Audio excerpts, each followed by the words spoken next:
అహింసతో దేశానికి స్వాతంత్ర్యం తీసుకొచ్చిన మహాత్మా గాంధీ ఆశయ సాధనకు ప్రతి ఒక్కరూ కృషి చేయాలని మంత్రి పువ్వాడ అజయ్ కుమార్ అన్నారు. జాతిపిత మహాత్మా గాంధీ జయంతి సందర్భంగా ఖమ్మం జిల్లా కేంద్రంలో ఆయన ఘన నివాళులర్పించారు. తొలుత నగరంలోని 10వ డివిజన్ రోటరీ నగర్లోని ఓ భవనం ప్రహారీ మహాత్ముని చిత్రం వద్ద పూలతో నివాళులర్పించారు.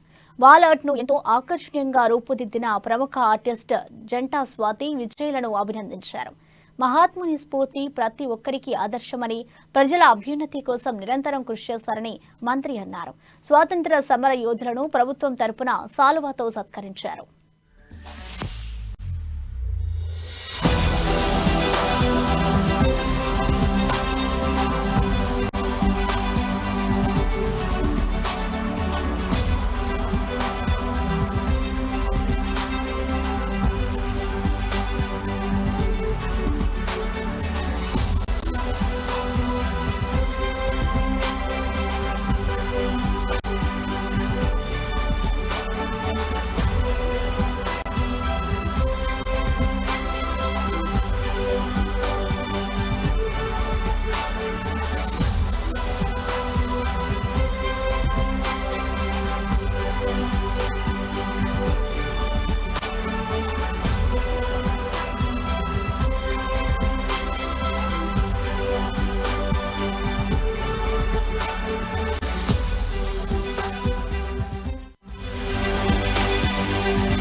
ప్రధానంగా ఇప్పటి వరకు వక్తలు చెప్పిన విషయాలు మనందరికీ బోధపడేవి ఏంటంటే, మనం స్వాతంత్రాన్ని తెచ్చుకున్నది అహింసా మార్గంలో.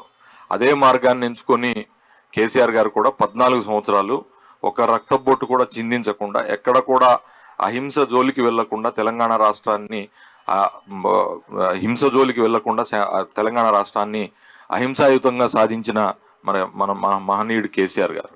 అందుకని భారతదేశానికి జాతిపిత మరి మహాత్మా గాంధీ గారి యొక్క అడుగుజాడల్లో నడుస్తున్నది తెలంగాణ రాష్ట్రం.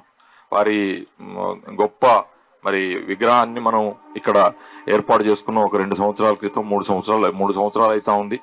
మరి నాకు ఇంకా గుర్తు, ఈ గాంధీ చౌక్ దాదాపు ఒక 50 సంవత్సరాలు మరి ఎంత దుర్భర పరిస్థితుల్లో ఉండింది.